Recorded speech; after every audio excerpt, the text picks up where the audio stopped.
After Edwin Sifuna's explosive interview on Citizen TV where he exposed that Kasongo is the one directly funding ODM, some ODM members like Kaluma are not too happy, and as such, they have drawn their knives ready to behead Sifuna, politically speaking, that is. In fact, here's a recent statement from Kaluma, and I quote, "This is dated the 4th of February 2026. And Kaluma is quoted having said, Sifuna will be kicked out of both the Secretary General and Senate leadership position at the next ODM NDC. The Senate leadership position in discussion here is the Public Accounts Committee, where Sifuna is one of the members. Now, in this video, I want us to answer two questions. Question number one is if Sifuna can survive in Nairobi without ODM, and question number two is who the next ODM Secretary General will be after Sifuna is ultimately ejected. And so with no further ado, let's get after it. Question one, can Sifuna survive in Nairobi without ODM? The answer is yes, absolutely yes. And there's several factors which make me say so. Let's start with A. Sifuna is not contesting against Sakaja. So even if Sakaja is given the ticket from the broad-based group to go for the gubernatorial seat, and Sifuna is going for the senatorial seat, there is no scenario whereby one will be taking votes from the other. The Luyas who are in broad-based will vote for Sifuna. The Luyas who are in one term will vote for Sifuna. It is only Sakaja who mambo yake ni 50-50. He is neither here nor there. We don't know what's happening with him. So the fact that there is no major challenger for the senatorial seat from Mulembe Nation who can come and try to dilute Sifuna's numbers as far as Mulembe is concerned, that is a green flag for him. Factor B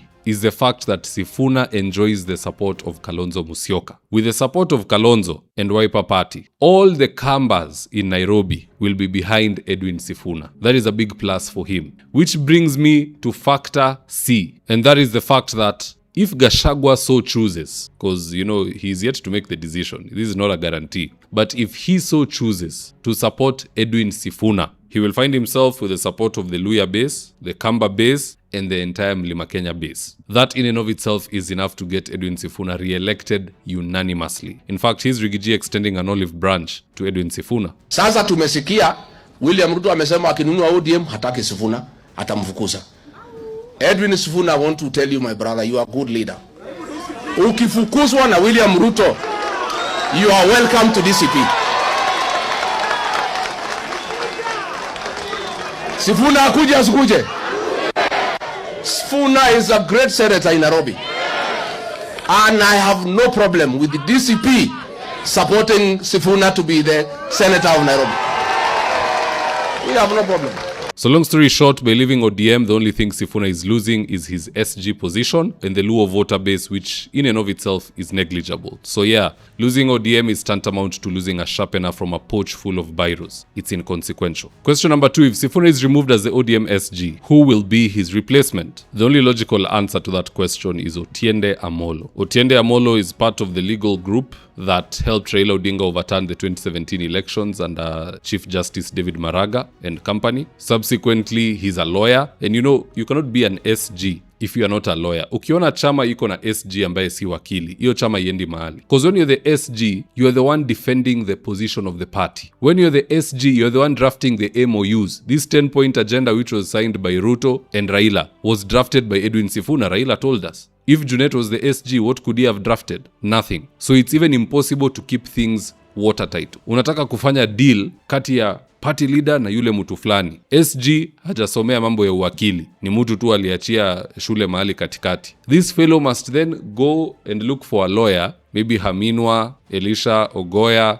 to come and be the one to draft the MOU. So this lawyer is living with that information. They go discuss it in their law firm. There's nothing you can do in private. So an SG, for me, has to be a lawyer. Otiende Amolo happens to be the only lawyer within ODM who makes sense in that position. Orengo, going from governor to SG, I make sense. His age is also beyond being an SG. That is just, hiyo ni madharau akichukua kiti kama hiyo. So Otiende is likely to be the guy. And this move will have its own repercussions. Because we all know ODM is a Luo party. It is a Luo party trying not to look like a Luo party. The removal of Sifuna confirms that it is a Luo party. The appointment of Otiende Amolo, in fact, reaffirms that it is a Luo party. So what will Mulembe Nation do? Will any Wanyonyi, Wamalwa or Wafula wake up to vote for 2-term. When mumengoa Kindiki, munataka kuweka Wanga, mumefukuza Sifuna, mumeka Otiende. Osotsi, he has been ignored as the deputy party leader, hiyo ndo cheo yake.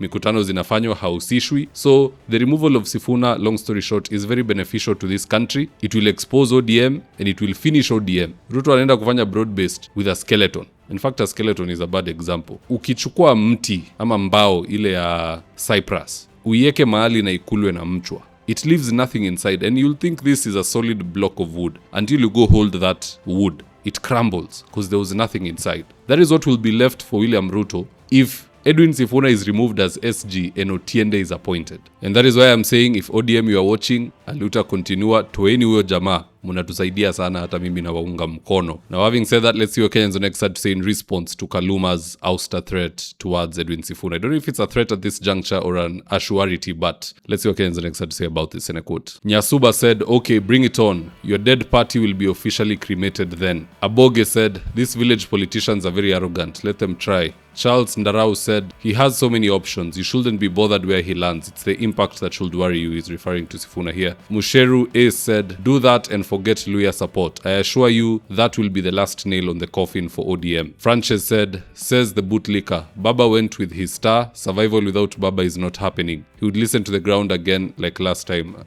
And when this guy says listen to the ground, to your shocker, this is what he probably means. Amelala chini, and there are several people who are very much interested in massaging this member of parliament, although I believe massage inafai kuje by consent, but they don't seem to care. Now with that, guys, do drop me your comments in the comment section below and I'll do my best to read them and to give you a response. So with that, here today's ads of the day. If you're looking to import clean cars from Japan, UK, Thailand, Australia or South Africa, look no farther from Manani Imports. We're talking 15 years in the game with thousands of positive reviews. Now here's the interesting bit. Manani Imports have experts who will carefully load your car into a sealed container, receive it at the port, counter-check quality, and ultimately deliver to your doorstep. Customer service can't get any better than this, and guess what? It's all at an affordable rate. To get started on your journey to own a clean automobile, call or WhatsApp Manani Imports at 0793 687 678 or visit their social handles on Facebook, Instagram or TikTok at Manani Imports. Right now, I'm with my team headed to a client's house in Riru for consultation. That is to take measurements of the windows, go through our catalog with the client,